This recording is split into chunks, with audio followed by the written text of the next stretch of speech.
What if the person who saved your life was someone you'd never met before? Someone who had every reason to stay silent. In the heart of Manhattan's most exclusive restaurant, 42-year-old James Chen adjusted his silk tie one last time before the meeting that would change everything. The merger document sat crisp in his leather briefcase, each page worth millions. He'd worked 15 years to reach this moment, building his tech company from a cramped garage to a global empire. The rival CEO would arrive any minute, ready to finalize the $100 million acquisition that would secure both their legacies. James had rehearsed every detail, anticipated every question. What he couldn't have predicted was the young woman in a server's apron who would approach his table with trembling hands and whisper the words that would shatter his perfect evening. Her name tag read Lucy, and her eyes held a secret that would save his life. The cost of silence. Lucy Martinez had been working at Le Bernardin for exactly 3 weeks, and she still felt like an imposter among the seasoned staff. At 34, she was older than most new hires, but after her husband's accident left them drowning in medical bills, she needed this job desperately. She was determined to prove herself worthy. Tonight she was assigned to Section 7 tier, where the most important guests dined. As Lucy arranged the bread service at his table, she caught fragments of James's phone conversation. "The contracts are ironclad," he was saying. "By midnight, we'll have sealed the biggest deal in both our companies' histories." He smiled as he ended the call, completely unaware that Lucy had frozen beside his table. The name he'd mentioned, Harrison Tech Industries, sent ice through her veins. 6 months ago, that same company had laid off her husband David right before his diagnosis, cutting his health insurance when they needed it most.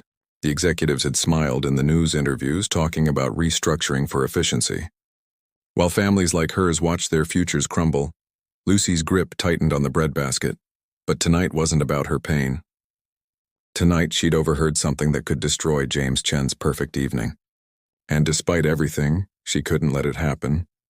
The rival CEO he was meeting with had a reputation for last-minute betrayals, and Lucy had just learned something that could save James from making the biggest mistake of his life. A difficult decision. Lucy spent the next hour watching James Chen prepare for his meeting, her heart racing. 3 tables away, she'd recognized Robert Harrison's assistant making hushed phone calls. Calls that mentioned backup buyers and switching at the last minute. During her break, Lucy stepped into the alley and scrolled through news articles about Harrison Tech.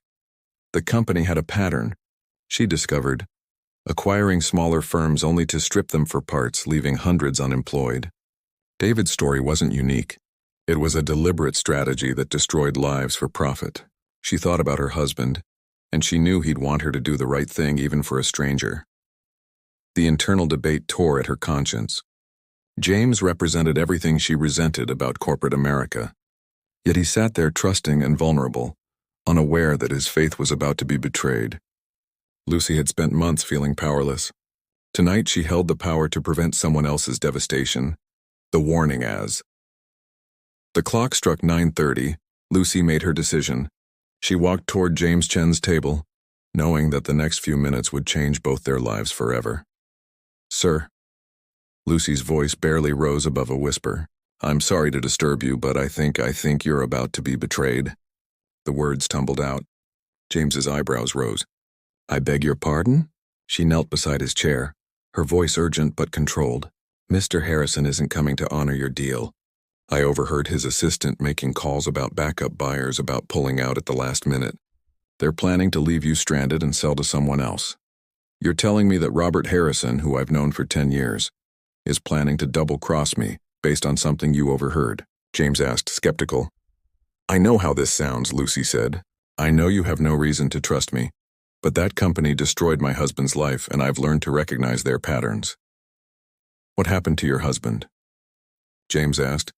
"Harrison Tech laid him off right before he was diagnosed with a chronic illness, cut his health insurance, left us with nothing." She paused. "I don't want that to happen to you. Even though we're strangers, even though your world and mine couldn't be more different." "Why are you telling me this?" he asked softly. "Because everyone deserves a fighting chance," Lucy replied. "Because sometimes the right thing to do is also the hardest thing to do." Trusting a stranger. 45. Harrison was now 15 minutes late, which was unusual. Lucy's warning began to feel less impossible and more like a lifeline. James's phone buzzed with a text. Running late. Start without me, Harrison. The casual dismissal felt calculated. He's never late, James murmured. In 10 years of business together, Robert has never been late to anything important. He looked up at her with new respect. Lucy showed him the news articles. Harrison Tech has done this before. They string companies along, get them to reject other offers, then pull out at the last minute when the target is most vulnerable. James scrolled through the articles, his expression growing darker.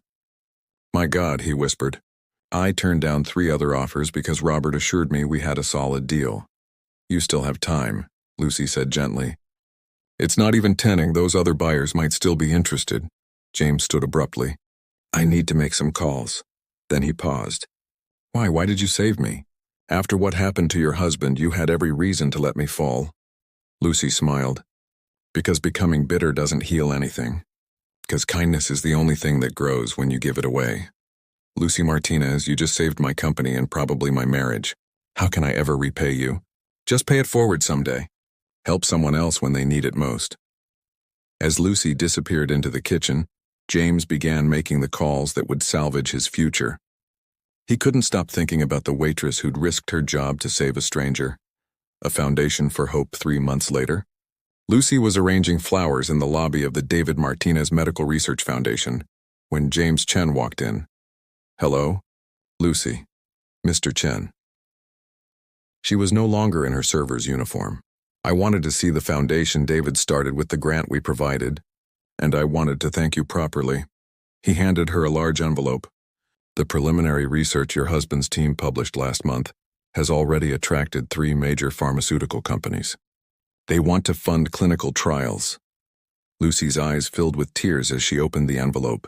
Inside was a check that would cover David's medical expenses for the next 5 years and a letter offering him a position as chief researcher at James's new medical technology division.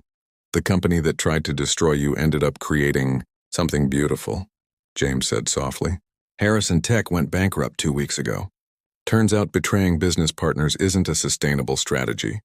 But David's research is going to help thousands of people.